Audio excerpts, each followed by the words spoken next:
నమస్తే అండి అందరికి. ఎలా ఉన్నారండి అందరూ? చాలా రోజులైందండి మిమ్మల్ని కలిసి మాట్లాడి. నాకు కొంచెం ఆఫీస్ బర్త్డేస్ ఎక్కువైతే మాట్లాడలేకపోయాను. చూసారండి, తీగ మాది ఇంట్లో చిన్న ఇది ఉంటదండి, ఏంటిది దీన్ని, తమలపాకు మొక్క అండి.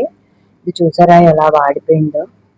అలాగే నా ఫ్రెండ్ చెప్పాను కదండి, చూసారా ఇది మారేడు మొక్క కూడా, ఇది కూడా ఎలా వాడిపోయిందో చూసారా. వీటికి నీళ్లు పోయక వాడిపోయిందండి బాగా.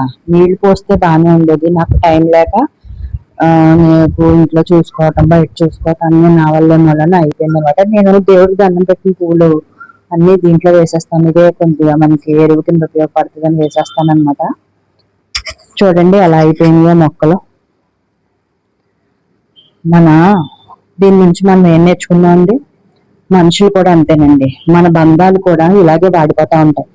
మనకు టైం లేదని, ఖాళీ లేదని మనుషులతో మాట్లాడడం మానేస్తే, కనీసం ఫోన్లోనైనా సరే మనుషులతో మాట్లాడడం మానేసాం అనుకోండి, బంధాలు కూడా ఇలాగే వాడిపోతాయి అనమాట. ఇది నేను ప్రాక్టికల్ గా చెప్తున్నాను.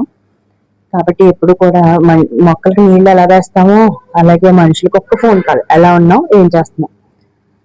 ఇన్ కేస్ ఎప్పుడు ఇంక ఫోనే చేయలేదనుకోండి, మాట్లాడుకోలేదనుకోండి, ఇంక ఈ మొక్క ఈ నీళ్ళు లేకపోతే మొక్క ఎలాగా నిద్రపోతుందో అలాగే మనుషుల బంధాలు కూడా దూరం అయిపోతాయండి, మనుషులు కూడా దూరం అయిపోతాయి.